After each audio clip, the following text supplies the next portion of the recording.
नमस्कार, मैं हूं ऋषभ और आप देख रहे हैं डीएनए रिपोर्ट्स। देश में पेट्रोल के बाद अब एक और चीज को लेकर बड़ा सवाल खड़ा हो गया है। चीनी आखिर इतनी महंगी क्यों हो गई? जिस चीनी की कीमत कुछ ही समय पहले करीब 48 रुपए किलो थी, वही 20 अगस्त तक बढ़कर औसतन करीब 55 रुपए 70 पैसे प्रति किलो पहुंच गई। यानी सिर्फ एक महीने में करीब 16% की बढ़ोतरी। लेकिन कहानी सिर्फ इतनी नहीं है, क्योंकि इसी समय सरकार को करीब एक दशक बाद 10 लाख टन कच्ची चीनी बिना आयात शुल्क के विदेश से मंगाने का फैसला लेना पड़ा है। अब सवाल उठता है, अगर देश में चीनी की आपूर्ति पर्याप्त थी तो सरकार को विदेश से चीनी मंगाने की नौबत क्यों आई? और इससे भी बड़ा सवाल, क्या जिस गन्ने से चीनी बननी थी उसका एक हिस्सा एथेनॉल बनाने की सरकारी नीति के कारण ईंधन में चला गया? सरकार कह रही है नहीं, लेकिन दूसरी तरफ सरकार खुद अगले मौसम में गन्ने से एथेनॉल बनाने को सीमित करने पर विचार कर रही है। तो सवाल बिल्कुल सीधा है, अगर एथेनॉल का चीनी से कोई असर ही नहीं है तो चीनी की आपूर्ति बढ़ाने के लिए एथेनॉल की नीति बदलने पर विचार क्यों किया जा रहा है? आज के इस विशेष वीडियो में हम इसी सवाल का पूरा हिसाब समझेंगे और सबसे आखिर में सरकार से सवाल पूछेंगे, क्या इस महंगाई का अंदेशा सरकार को पहले नहीं था? तो सबसे पहले समझिए, एथेनॉल और चीनी का सीधा संबंध क्या है। गन्ना सिर्फ चीनी बनाने के काम नहीं आता, गन्ने से चीनी भी बनाई जा सकती है और एथेनॉल भी। और यहीं से इस पूरी कहानी का सबसे महत्वपूर्ण हिस्सा शुरू होता है। जब गन्ने के रस या बी हैवी शीरे जैसे चीनी बनाने वाले पदार्थों को एथेनॉल बनाने के लिए इस्तेमाल किया जाता है तो उतनी मात्रा में संभावित चीनी बाजार में नहीं आती। बहुत आसान भाषा में समझिए, गन्ने का एक हिस्सा अगर पेट्रोल में मिलाने वाला एथेनॉल बनाने में चला गया तो उसी हिस्से से बनाने वाली संभावित चीनी बाजार में नहीं आएगी। और अगर बाजार में चीनी की आपूर्ति पहले से कम हो तो आपूर्ति में ये कमी कीमतों को ऊपर ले जाने का दबाव बढ़ा सकती है। यही है एथेनॉल और चीनी की कीमत के बीच का सीधा आर्थिक संबंध। लेकिन यहाँ सरकार का पक्ष भी समझना जरूरी है। सरकार कहती है कि मौजूदा कीमत बढ़ने के लिए एथेनॉल के लिए चीनी का इस्तेमाल जिम्मेदार नहीं है। सरकारी आंकड़ों के मुताबिक एथेनॉल के लिए चीनी का इस्तेमाल 2022-23 में करीब 12% था, जो 2025-26 में घटकर करीब 9% रह गया।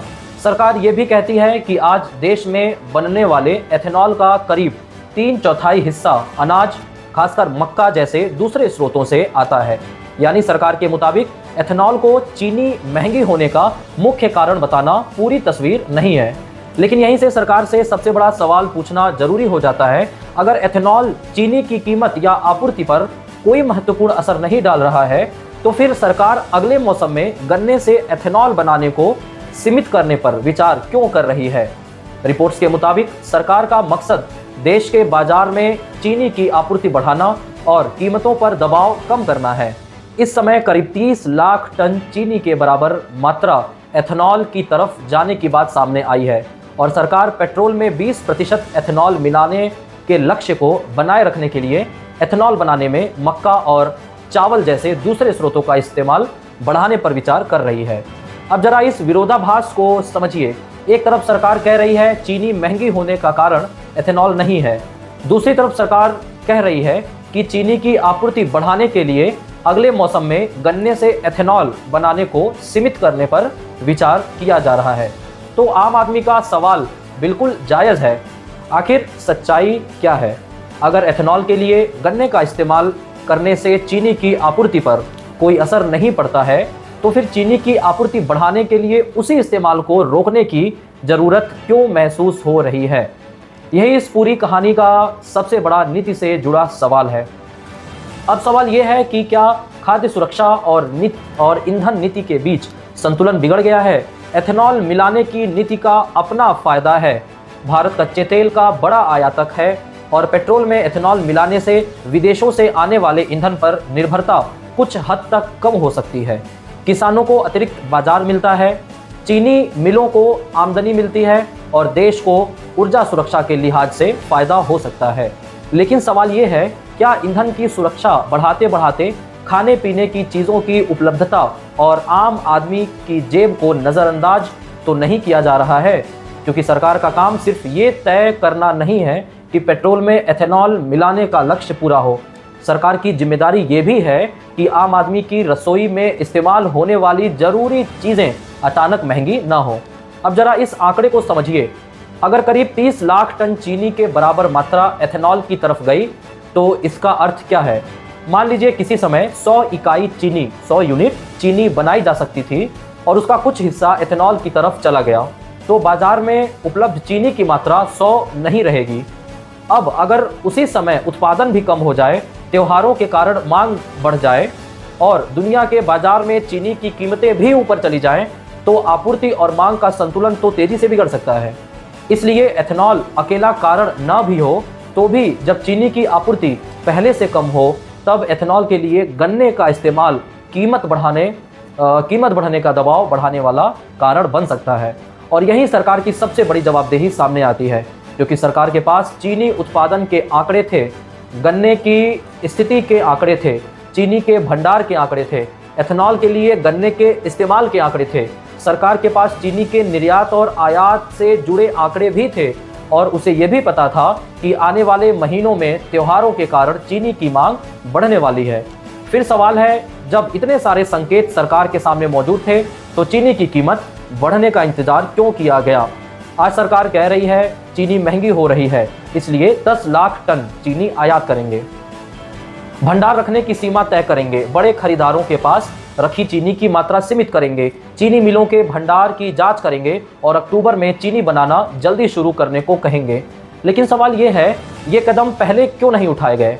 अगर सरकार को पहले से पता नहीं था कि चीनी के भंडार पर दबाव बढ़ रहा है, क्या सरकार को ये अंदाजा नहीं था कि अगस्त से नवंबर के बीच त्योहारों के कारण मांग बढ़ेगी।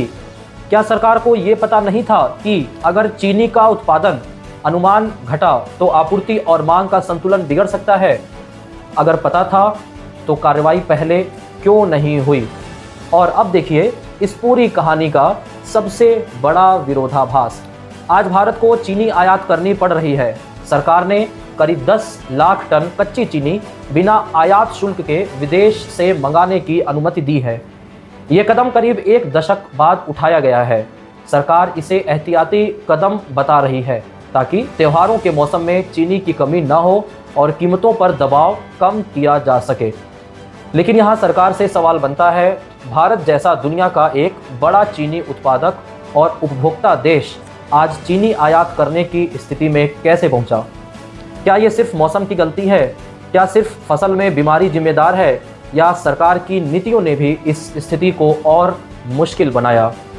और अगर सरकार की नीति का कोई हिस्सा जिम्मेदार है तो उसकी जवाबदेही कौन लेगा? सरकार कहती है उत्पादन कम हुआ इसलिए चीनी महंगी हुई। सरकार के मुताबिक इस मौसम में चीनी उत्पादन का अनुमान करीब 306 लाख टन है, जबकि शुरुआत में चीनी पैदा करने वाले राज्यों की तरफ से करीब 343 लाख टन उत्पादन का अनुमान लगाया गया था। यानी शुरुआती अनुमान की तुलना में करीब 11% की कमी। सरकार इसके पीछे लाल सड़न, टॉप बोरर, ज़्यादा बारिश और खेतों में पानी भरने जैसी समस्याओं को जिम्मेदार बता रही है। ये कारण वास्तविक हो सकते हैं, लेकिन यहाँ भी सवाल है, जब उत्पादन का अनुमान 343 से घटकर 306 लाख टन हो गया तो क्या सरकार ने चीनी से जुड़ी अपनी नीति उसी समय बदल दी?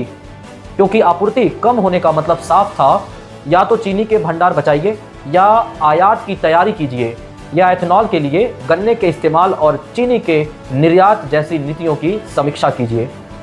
लेकिन जब कीमत तेजी से बढ़ने लगी तब जाकर बड़े कदम सामने आए। यही समय पर कार्रवाई न करने का सवाल सरकार की सबसे बड़ी परीक्षा है। अब बात करते हैं पेट्रोल में 20% एथेनॉल मिलाने के लक्ष्य और चीनी की।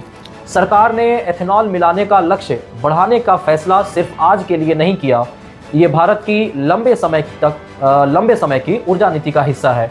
लेकिन अब एक बड़ा सवाल और सामने है, अगर पेट्रोल में 20% एथेनॉल मिलाने का लक्ष्य पूरा करने के लिए गन्ने का इस्तेमाल बढ़ता है और उसी समय चीनी की आपूर्ति कम होती है, तो प्राथमिकता क्या होगी? पेट्रोल में एथेनॉल या बाजार में पर्याप्त चीनी, या फिर दोनों के लिए अलग अलग स्रोत? सरकार के सामने बेहतर रास्ता शायद यही है कि एथेनॉल कार्यक्रम को जारी रखते हुए गन्ने पर दबाव कम किया जाए और मक्का जैसे दूसरे स्रोतों का इस्तेमाल बढ़ाया जाए। क्योंकि अगर खाने और ईंधन दोनों के लिए एक ही कृषि उपज पर ज़्यादा दबाव पड़ेगा तो किसी न किसी समय उसकी कीमत उपभोक्ता को चुकानी पड़ सकती है। लेकिन क्या सिर्फ एथेनॉल के लिए गन्ने का इस्तेमाल रोक देने से चीनी सस्ती हो जाएगी? नहीं, और इस बात को समझना भी बेहद ज़रूरी है। चीनी की कीमत सिर्फ एथेनॉल से तय नहीं होती। इस समय उत्पादन कम है, मौसम का असर है, फसल में बीमारियां हैं, त्योहारों के कारण मांग बढ़ रही है और दुनिया के बाज़ार में चीनी की कीमतें भी ऊपर हैं।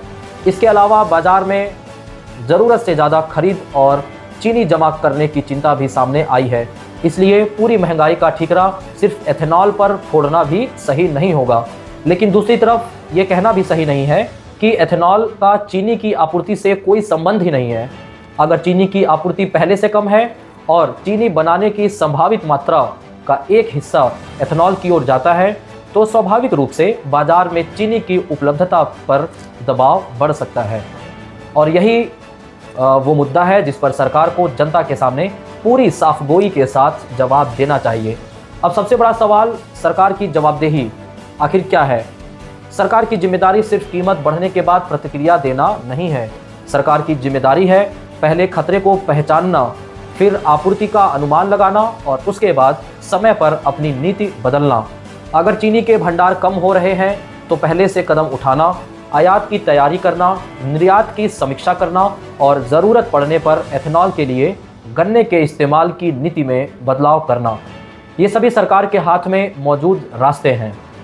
और सबसे महत्वपूर्ण, आम उपभोक्ता को अचानक कीमतों के झटकों से बचाना। अगर सरकार के पास ये सारे आंकड़े पहले से मौजूद थे तो जनता ये पूछने का अधिकार रखती है, सरकार ने समय रहते क्या किया? और अगर सरकार ने समय पर कदम उठाए थे तो फिर भी आज 10 लाख टन चीनी आयात करने की ज़रूरत क्यों पड़ी? अब सवाल है किसका फ़ायदा और किसका नुकसान?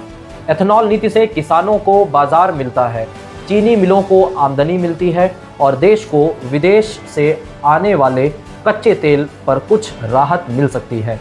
लेकिन अगर चीनी की आपूर्ति कम हो जाए तो उपभोक्ता को ज़्यादा कीमत देनी पड़ती है। यानी एक तरफ देश की ऊर्जा सुरक्षा, दूसरी तरफ आम आदमी के लिए सस्ती खाद्य सामग्री। सरकार को दोनों के बीच संतुलन बनाना है और यही इस समय सरकार की असली अग्नि परीक्षा है।